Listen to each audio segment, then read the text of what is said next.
Hey everybody, welcome to another episode of On the Paint Table. It's my weekly show where you see what I got done, what I'm working on, and what is coming up. Now this week, I finished off my Battletech stuff with 3 final Omni-mechs for my Clan Wolf stuff. Which isn't to say I'm done painting Battletech, it's that all of the miniatures I have are now painted. I'm missing 2. I'm missing the Griffin that comes in the beginner box. And I'm missing the Urban Mech, which is apparently a Kickstarter exclusive, but I'm not going to spread over that. Basically, I have all the plastic Catalyst Game Labs mechs painted except for the 2 of those. People got mad at me. They thought I was disparaging the Urban Mech, which kind of looks like if R2-D2 grew legs and you stuck grew bigger legs, I guess, and you stuck guns on the side of him. He's adorable. He's fantastic. I'll paint an Urban Mech if I get one.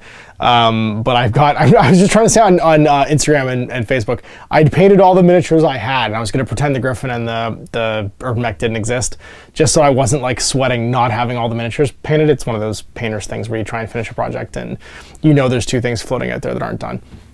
And then I got some stuff ready for Rangers of Shadowdeep. I painted up a whole bunch of Mantic and North Star figures, and a couple little indie sculptor figures as well, for a new Ranger crew. This is going to be a brand new crew, taking a very different tilt from Braun Bear Killer. Braun's gonna take on some very tough things in the near future as we look through some blaster content, and he might not make it. So I'm starting a parallel Ranger, very different from the Braun build. But we'll see if this is, it might be the final chapter for Braun. We'll find out. Braun's going to fight some fairly terrifying stuff. And also some bad guys to kind of go with it. I did this with Frostgrave 2nd edition. Joe sent me a deluxe edition PDF of the Rangers rulebook, which has all the amalgamated rules. I've been playing Rangers since 2018. Actually, kind of before that, with the same Word document printout that Joe sent me when he sent me his draft of the rules way back when. And I just realized how out of date and bolted together that is now, because there's an Ultimate Edition that Modifius put together the rulebook. And I figured it was time to actually maybe use that and update my rulebook, because I'm sure that there's errors creeping in, just because the printout I have of the Rangers of Shadowdeep rules is prototype Rangers of Shadowdeep. It wasn't even laid out. It was just a dot doc that was an idea Joe had that he sent me, and some new bad guys to go with it. So these are more in character and sort of particularly for Rangers. I'm going to kind of grow my Rangers Shadowdeep specific collection.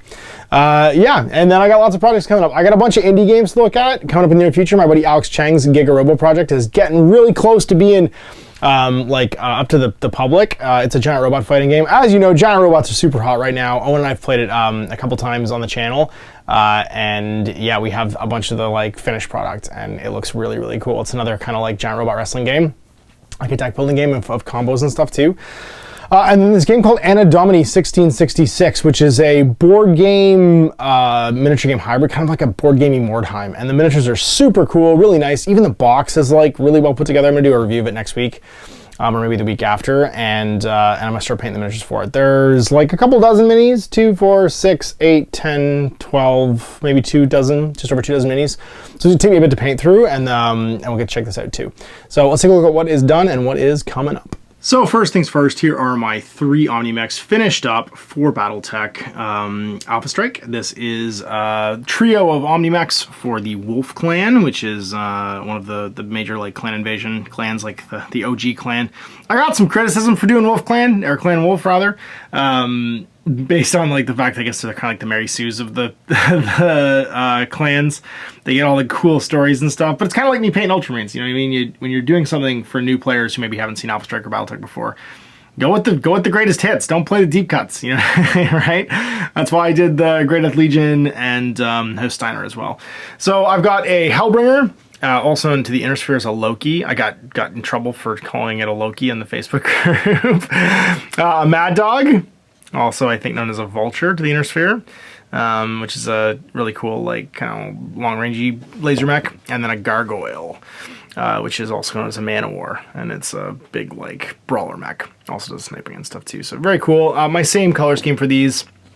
I primed them with Rust-Oleum Painter's Touch 2-in-1 Paint Plus Primer Gray, and then dry brushed them a lighter gray. I think I used Ash Gray from the Army Painter box set. Mega Paint set. And then I gave the upper half a wash with Citadel Contrast Skeleton Horde. And then Skeleton Bone to highlight the top, more ash gray with a little bit of Omni Wraps mixed into it from Army Painter to do the leg highlights.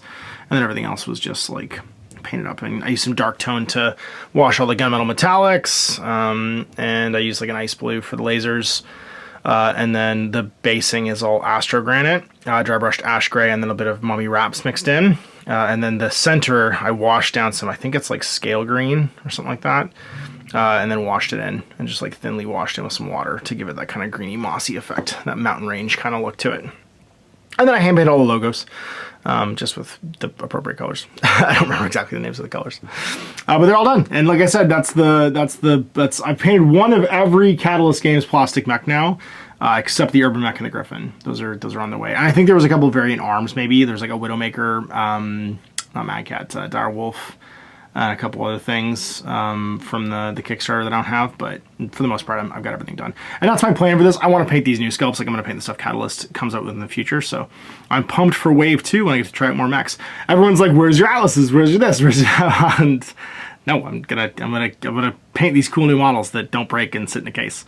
And conveniently, all of this Wave 1 stuff, completely, and the original beginner box, the Game of Armor Combat and beginner box stuff, fully like fill the carrying case I got from Chessex. It made me really happy that I could like old school fill a case. Yeah, because there it is. That's all the Omni mechs and Innisphere mechs I've painted, and this is it. This is like, these are the last spots.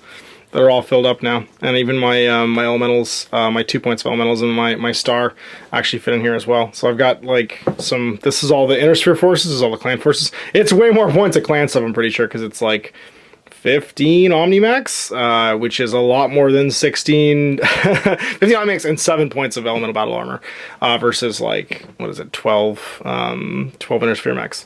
So really happy with that. I'm like weirdly pleased that it fills one thing. I might actually just write Wave 1 on this, and then just get a new case when Wave 2 shows up and start it to like the second case of Battletech. But I'm so happy that this old school case is like perfect to carry what I have. And here's what I painted up for Rangers. So we've got my new Ranger here. I'll reveal all of this stuff about him in the first episode, but he's in the center, and then he's got a bunch of companions. This was I think a miniature from Salute one year that somebody sent me as like a little like, hey, I went to Salute and I grabbed you something, that I painted up. And she's a recruit. This is Molly. I'm super excited about her. I really wanted to paint this miniature for a long time. I didn't really have a region to, but I feel like this is someone that the Rangers have rescued in Shadowdeep, and now she's been recruited to the cause. This is Six Fangs, my lion, because I'm going to be starting this off with the Menagerie supplement for Rangers of Shadowdeep, which means that you can have really cool animals. And my Rangers acquired Six Fangs somewhere in his training, because he's an older fella, and that's his bodyguard. It's one of the great North Star figures for Rangers, and again, everything here done with the Army Painter Mega Paint set, blended up from Stone Gray. All the colors. This is a trick I used to use for painting. Pick a base tone that's like a dark brown and blend everything up from that brown, and you get this wonderful palette, and it really worked for Rangers. So everything's blended up from Stone Gray. This is he has two swordsmen as adjutants that are also Rangers. So this is the first one, smoking his pipe. I love this miniature. It's based on a piece of art from the rulebook, and then a second swordsman here. And these models are again all North Star. The lion and the halfling aren't, but these are the North Star Rangers, and they've just been glued to plastic Frostgrave bases, the round ones, and then I've textured over them with Astro Granite from GW, and then an Archer. And she's again one of the Ranger minis from North Star. Wonderful models, super pumped to have them all painted up.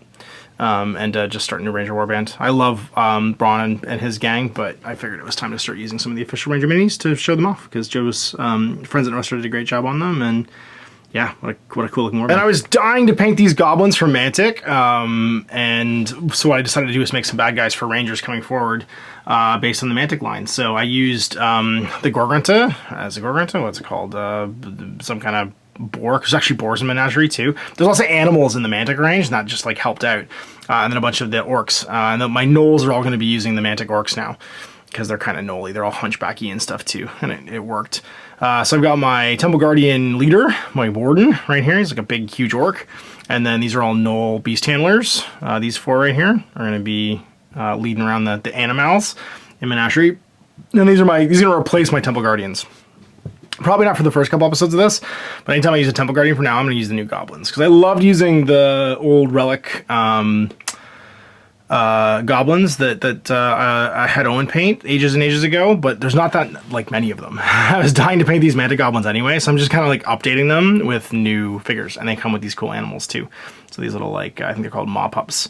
They're all going to be different types of warhounds or whatever. I need a monster. I really want to paint this Ogre Matriarch because it's super cool. It's a Vanguard mini for King's War Vanguard, and it'll go to my Ogre army as well, but I've been stoked to paint it, so I'm going to paint it for Rangers. And speaking of Sean, I've got some prototype stuff for Mystic Skies I'm going to paint up. And in January, you should see a Let's Play for Mystic Skies. We've got some little of the new goblins who are awesome. We've got a wizard on a flying carpet who are also awesome. And then a little elemental. This is like a water elemental that I'm going to paint up. This is some stuff for, it will have rules for Relic Blade as well. So this is like me getting ahead of it for the Goblin stuff for Relic Blade. But it's also going to be usable for Mystic Skies. And for my Advocates, I've got a cool Fire Elemental to paint up, along with a Gnome on a flying carpet. How cool is that? That's going to be Gnome Country for Old Men. Or maybe Gnome Chomsky, I haven't decided yet. But I'm going to paint these up coming up for January for a Let's Play for Mystic Skies. I found a big bag of bases, big hex base bag. From, I don't know where. I don't even know where I got this. I think I might have got this at Games Plus in Chicago ages and ages ago. I just found these in a box and I was like, I could make some cool Battletech objectives with these. So I don't know quite what I'm going to do with them yet. I want to make some Battlefield objectives. I want to make maybe some like destroyed mech bits, like just like standing up legs and stuff. I might have a bits box somewhere with some old like metal Battletech minis in it, and I might do some like destroyed like objective markers and just like crew down, maybe like launched out heads and stuff with little crewmen. I have some 6mm infantry, I think, from Vanguard minis. I think they made like a bunch of like off-brand epic stuff ages ago that I could use as like pilots and stuff who've been ejected, and maybe just like even if I get some more of the clan elementals, like cut them up and have some like sort of elemental battle armor all by itself. Haven't decided yet, but yeah, I got some ideas. Here's this crazy looking adventure game called Anno Domini 1666. It's like an adventure game set in Europe. After the Emperor Leopold I dies, the electors of the Holy Roman Empire make their way to Vienna to choose a new monarch. European powers dispatch their envoys to Vienna to make sure the candidate they support wins. They send their best and most trusted men to this task. It's a swashbuckling game of intrigue and mystery in an alternate 17th century Europe. I love the design for this. It's super cool. The components are really nice. You get to see through the box actually, and the model quality is pretty great. Can I do this with my left hand? No. The box actually comes as a carrying case for all the components, which I thought was really slick. So this lifts out and you can see all the punch and stuff is underneath.